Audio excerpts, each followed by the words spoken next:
Hello, 1, 2, 3. I love that slide. Huh? Yeah, I know. That. Thank you. How'd you do that? Professional photographer. Really? Good morning, everyone. Welcome to St. Louis University. I did this little fun slide when I was in Sedona a couple weeks ago with a professional photographer who did this. And I wanted to welcome all of you here. And also I wanted to make one comment that there was a problem with the bus. I apologize for that. At Water Tower, is that right? Everywhere, pretty much. Everywhere? He just kind of came and left, and we so apologize. He should have waited for 5 to 10 minutes. And then they do circle. The bus is told to come back again. Don't put that on the review. We already know about it. The review can only be good. I'm just joking, but I'm not. So I'm going to go through just some office procedure, office policies and things like that. Welcome here for the 360 workshop. This is our 5th annual one. Welcome to St. Louis University. Our mission is to teach you. That's what that slide says. And this here is that we have a lot of people from 75 medical professionals and faculty from 9 countries and 22 different states of the United States. Please remember to sign in so you get your CME credits. You're going to get 29 AMA, PRA, whatever that means, Category 1 credits. So please sign in and you'll get a certificate at the end. Please fill out all your information course evaluations. And you must sign in. I think it's out there before for your specimen agreement form. You're going to be served a breakfast, some refreshments, and lunch upstairs. I think you guys already know that.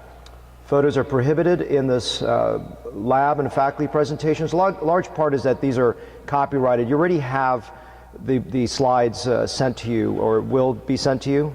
For the faculty that have agreed to share their slides, yeah, then they will be sent to you and uploaded. You all got an email stating that. No smoking, no food and drinks in the labs, but you can have food and drinks here. No alcohol, please. Educational grants, really like to thank these people. I mean, it's very important. I'm going to make it a point that I want all of you guys to be upstairs during the exhibitor time, because I'll tell you one thing, I just got back from the Hair Society meeting and I got as much from the exhibitors as I did from the lectures. So please spend time there. You're going to learn a lot, and I spent a long time there. So Restoration Robotics and Capellas 272 would like to thank them for educational grants and also gifts in kinds and exhibitors. So please spend time with the exhibitors. It's very, very important. There is a reception tonight, and I would like to all invite you upstairs for some wine, cheese, and various other things, whatever Karen has been kind enough to put together for us here. This is your badge information. It's going to tell you where to go. Do we have a sign, Darius? For the assistants, they will have a number on their badge that will correlate with their station downstairs. The physicians will have a table number on their badge for the upper lab. Okay. And they will just be assigned to a certain table.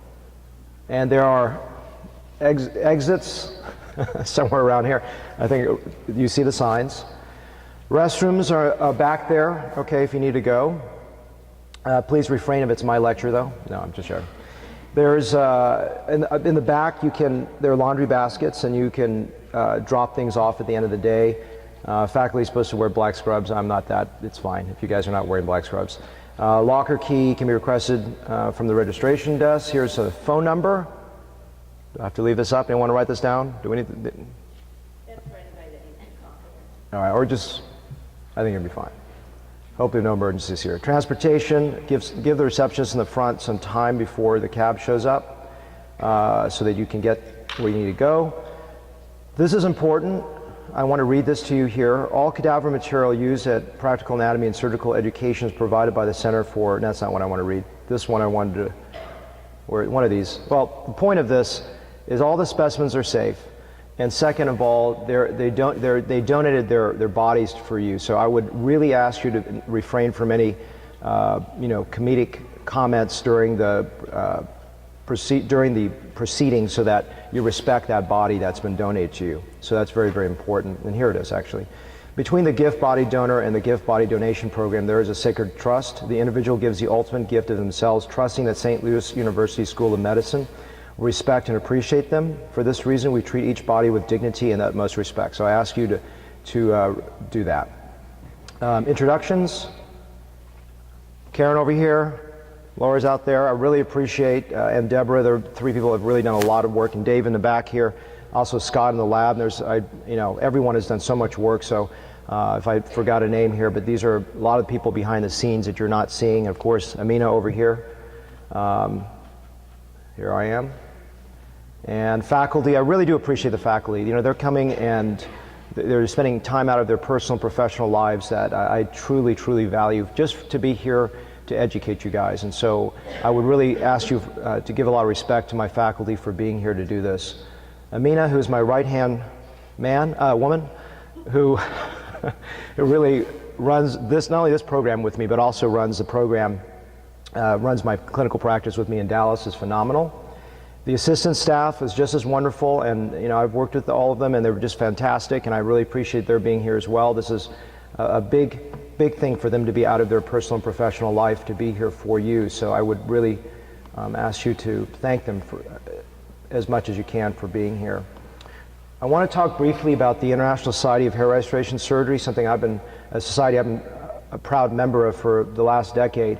It's a really, really important society. It's the world's largest organization for hair transplant surgeons and affiliated staff. Has 1,200 members, incorporated in 1993. First meeting was in Dallas, or my hometown. I was not born then. No, I'm just joking. I was not, had not started hair back then. But it's a very international society. There are people coming, as many from outside the U.S. as from the United States. Highly encourage you to join. If there's any questions, I think any of the faculty they're all members, including myself, would be happy to speak with you about it. I'm very passionate about the society. And I believe that I learned so much. You know, if you think I'm here just as a faculty, you're wrong. I'm here as a student. I learned so much from all of you guys, from my faculty, from my colleagues, and it's an amazing collegial environment. The purpose really is to, you know, not only just to give you CME credits, but also to increase public awareness. There's so much information out there that needs to be given to the people out there, because there's all these bad ideas of bad plugs and horrible things that, you know, were done many years ago. But even today, quality still is lacking, and a huge part of what this course is about is teaching you to humble yourselves and to do ethical, beautiful artistic work and technically excellent work. And when you get to the workshop portion, you'll see how important that is. And so this society is something that I'm very proud to be a part of.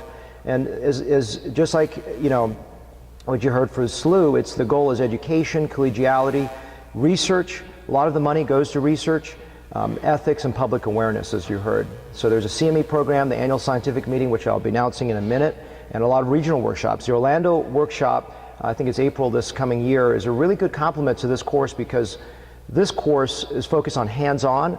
That course is you get to see so much live surgery by really well-renowned faculty, and it's a totally different atmosphere. It's a really good complement. And the annual meeting, you just get tons of practical information.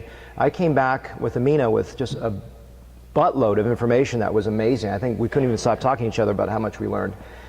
Public awareness you heard already about.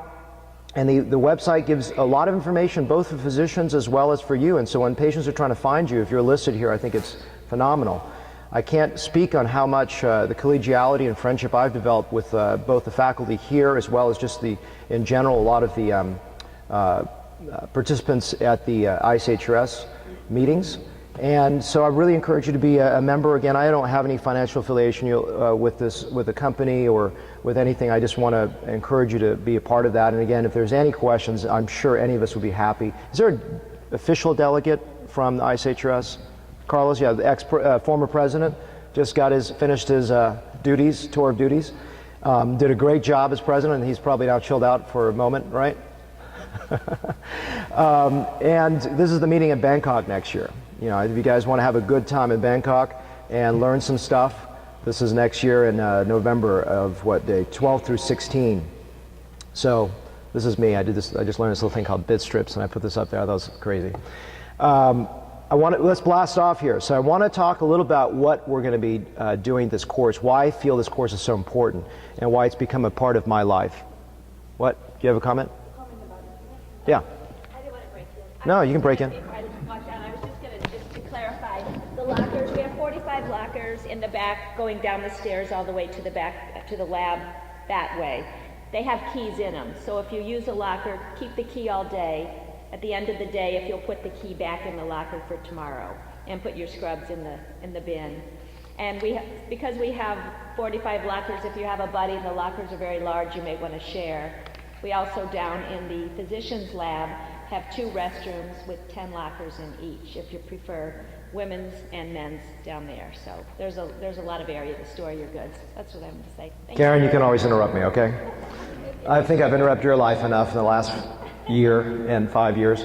I just want to give you an overview for the course in the next couple of minutes. I'm very passionate about this course. If there's something that is not quite right with it as we go forward, I encourage you to come and tell me or Amina. And the good thing is, I usually give it to Amina too. I remember our first year we did this, there were little glitches and she fixed it and made it better. Last year we had a video glitch and it actually worked out for the better and it taught me a lot. So I've incorporated a lot of changes. So you guys, your opinions are really, really important to me. And I want to make changes that I think would be valid for both this year, and believe it or not, if I can make a change on the fly, I'm going to make it, and also for coming years. So what we're doing here, I really believe that the didactics are critical, the lectures, I want you to pay attention. The way I've structured this is to have redundancy, because I found that at a beginner intermediate level, you need to hear it once, twice, 3, 4 times from different speakers. So if you hear redundancy, don't go, oh, I heard that already. There is an intention there. There are videos, tons of videos, and I learned that from last year that without video you can't understand it. I've done both the broken down pieces of the lecture as well as video narration, so you can see the overview and scope as well as the pieces. That was from your guys' comments that I incorporate that. And the one thing is in lab, there's so much knowledge from your just being able to put your hands on a cadaver or hands on a model or on each other's scalps. When you do that, within minutes, my faculty will know that you're doing something right or wrong. It's amazing how much you don't get from the didactics that you'll get from the hands-on. And one thing I learned from co-chairing the basics course this year at ISHRS is I need to integrate more critical thinking into the lab. You know, Socratic discussions, which I've always done, but now to another level. I'm going to take it to another level this year. So a large part of that very small faculty to student ratio is going to give you, I believe, a tremendous benefit. And please tap into the brains of these wonderful faculty that I have here. First up, any questions before we continue? No? Okay, if you have any questions, come and speak with me. First up,